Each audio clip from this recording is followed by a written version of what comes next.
we need not to change revenue sharing formula every so often. We really need to entrench revenue sharing formula in law so that it is pretty standard and straightforward. The parameters of revenue sharing need to be entrenched in law. Eliminate. I mean, countries advised, you know, some countries like India and others have, you know, revenue sharing formula that have been set, and it doesn't change in terms of parameters. Only division of revenue may change between county government and national government so that the formulas are able to be executed just as revenues change, you know, based on performance of government. So the current impasse is a situation where you have CRA that is trivializing very critical lifeline related issues for ASALs and magnifying population. A country is primarily made out of its geographical boundary and population. If you order pizza in Nairobi when you are in Karen, and you order pizza when you're in Nairobi West, the cost of delivery is not the same. Likewise, if you are to do service provision in 26,000 square kilometer landmass, where you will have to put a dispensary at one corner, you have to transport services to that dispensary. You have got to do a road to access that administrative unit. It costs a lot more. And to ignore that is, to say the least, evil. You know, to feel like, you know, that is nothing. Service is a factor of population. That is unrealistic, absolutely unrealistic. The reason why Northern Kenya has remained underdeveloped all these years is because the cost of doing 800-kilometer road has been looked at as too expensive for government. As such, successive governments have kept on shelving it, you know, because it's that expensive. You know, if you ignore and say landmass means nothing, population is a factor, then it is too skewed for that matter. The government has many mechanisms. We respect the mechanism of government. For example, the government has the leeway to do conditional grant to whichever county it prefers. They've done it before, you know, during colonial government, under Kenyatta, under marehemu Hayati Mzee Jomo Kenyatta, under marehemu Moi.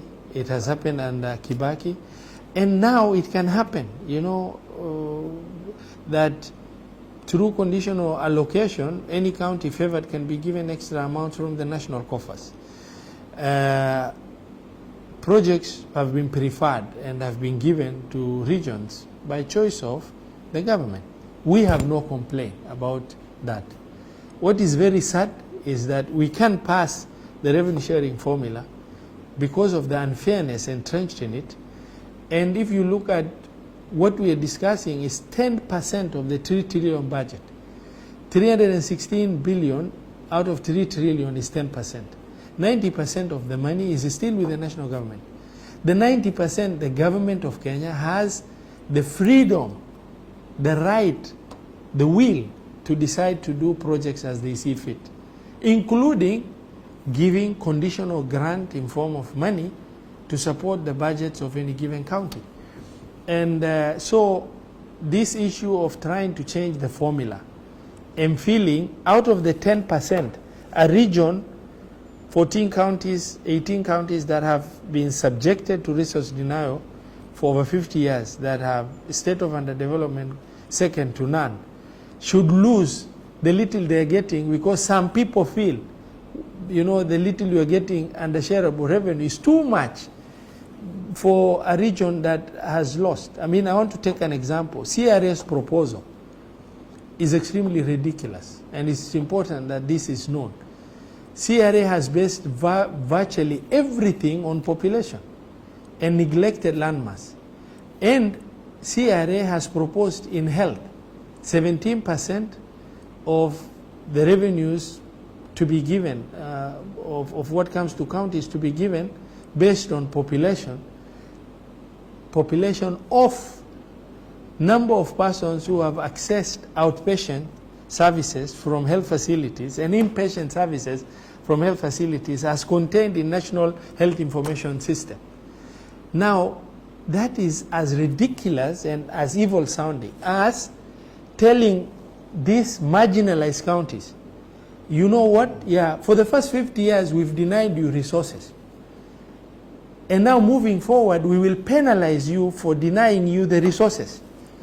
How is it that we could not do as many health facilities as others have done because there were no resources given to us the first 50 years of independence? And as such, we have limited number of health facilities because the health facilities are only happening under devolution, and we could only do so much in the last 8 years.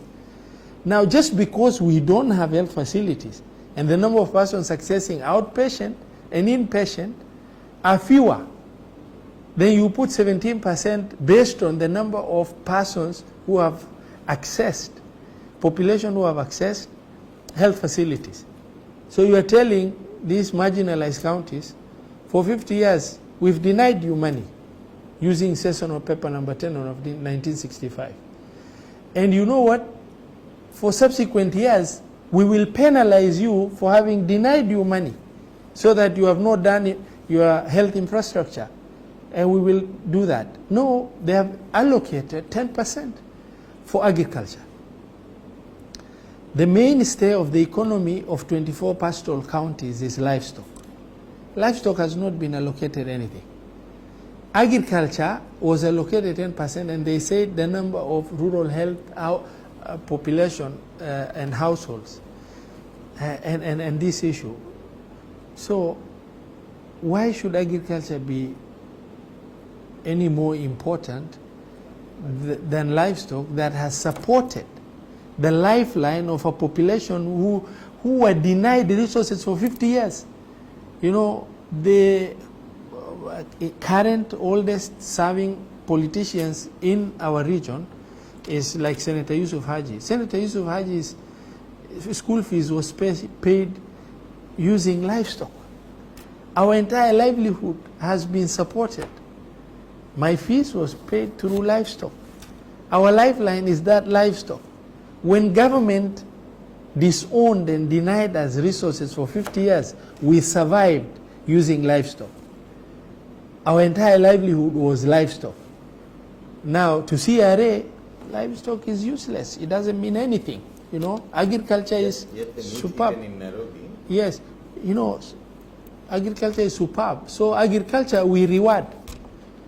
Because we've denied you resources for 50 years, so much that you cannot afford to do agriculture because you live in an area where there is suppressed rains. And because government did not invest in doing rainwater harvesting and other water support for us to do farming, CRA has proposed that because we've denied you resources for 50 years, because you have no agriculture, we will penalize you by using agriculture as variables of revenue sharing more, okay? And we will not consider pastoralism, okay? When I challenge the CRA chair, he said, no, you know agriculture means agriculture and livestock. I say, oh, okay, so how do you talk about rural agricultural household when you're talking about pastoralists in the bush? It doesn't make sense. So pastoralism has been given 0. The same for blue economy. When besides now the president and Right Honorable Raila are working together very well, and I've visited Kisumu several times, there is a lot of development taking shape now because of this partnership, which is very good. It ought to have been a right, not a privilege, as a nation to get development of all our counties. However, before that, the lifeline of the people of, you know, the lake region was supported by fishing. People go to their lakes, they fish, they get supported, support their life. And it's called blue economy. That blue economy has not been given anything, you know, for that matter. And when it came to, you know, issues to do with landmass, we must allocate very little so that you don't get it. Unapata kidogo. And that is what we are saying. So, you know, instead of revenue sharing formula to be based on level of disparities in service provision, so that you, a Luo from, you know, Nyanza, if you fall sick in Mandera, you should be able to access health services in Mandera that will be at the same basic standard with health services of another county that is in other regions, you know, for that matter. You know, the issue is should be so scientific that you need to analyze health service gaps in the country, be informed in terms of resource allocation by analyzing the health service gaps in Kenya, so that you can look at these ASALs, health service at that, and the National Ministry of Health need to have a basic reference point where you will consider that service provision of health in our country, in all the 47 counties, need to be at this basic level. And that basic level need to inform revenue allocation or conditional grant to counties in order to bring services to that level. Now, we were supposed to get there through equalization fund, which has failed to be implemented. National government is not offering anything. And we are penalizing you in doing this. I want to remind my brothers and sisters, the Kenyans, that are really, you know, getting pained by the little that is coming to these ASAL counties under the 40s, under shareable revenue, which is 10% of national budget. To understand, Waswahili wamesema, aliyekupa wewe kiti ndiye aliyenipa mimi kumbi. Maana yake yule Mungu ambaye alikupa fursa ya kuishi mahali ambapo kuna mvua nyingi, kuna ukulima, temperature ni mzuri na kila kitu, unapata riziki yako, mtu analima kwa boma yake na kula. Ndio huyo Mungu ambaye amepanga tukaishi kama wafugaji sehemu kavu ambayo haina mvua na imepata shida kama hiyo. The same God that gave you an opportunity to live in destitute area where there is plenty of rainfall, arable land, and plentiful, the land of the plentiful, is the same God that gave the ASALs the opportunity to live in dry lands where there is limited rainfall, not much farming. We give them an opportunity to live there. Don't hate your colleagues so much, you know, for what God has planned. And that is not even in your power to give, in your power to deny. Don't feel so hateful that for 50 years people have been denied. The little resource that has come under devolution should not pain you. You should fight for more allocation through conditional grant to your counties, because no one from northern Kenya has been on the streets to ask, why are we doing highways and super highways and mega dams and this in destitute regions? We don't complain. We only plead to the government of Kenya, please do us the road from Isiolo to Mandera. Please connect us to national electricity grid so that we can get minor resemblance of industrialization, and the cost of doing business can be brought down, you know, and cost of transportation can be brought down. You never know in this country. All over the world, countries that, regions that have been seen as good for nothing have ended up prospering better than others. Look at Dubai in the desert, Arab Emirates in the desert, Qatar in the desert, United kingdom of Saudi Arabia, the kingdom of Saudi Arabia in the desert. But economically, they're doing very well. What is beneath our earth is not known. You've seen the earlier signs of good tidings that are on the way. Oil in Turkana, oil in Mandera. The seismic survey data has been released.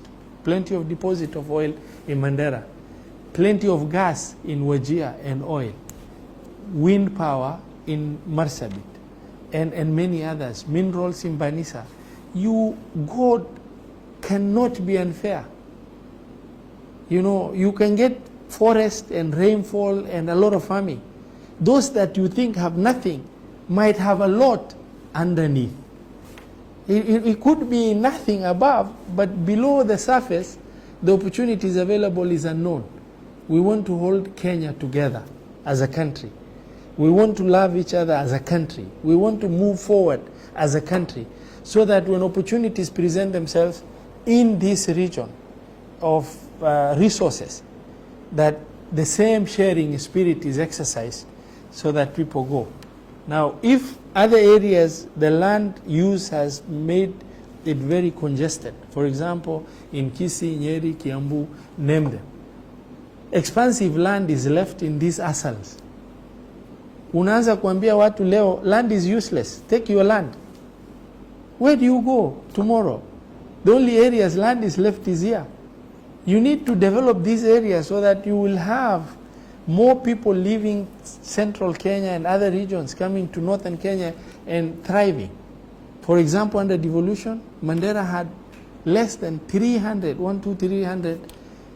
non-local, non-Somali people at the advent of devolution. Today they have more than 3,000 voters in Mandera town only. Forget about other towns. If the voters are 3,000, the population could be 7,000 to 8,000 in that regard. And this is the Kenya we want. Kenya where opportunities in this country should be available to everybody and that issue. So revenue sharing is an emotive issue. Up to now, I do not believe Kenyans have seen sense in how difficult this issue is. We don't get a lot from the 90%, but we do get this 10%, and we cherish the 10% we get. We want to plead with everyone. Please, don't be pained by the little that comes to ourselves from the 10%. Thank you very much.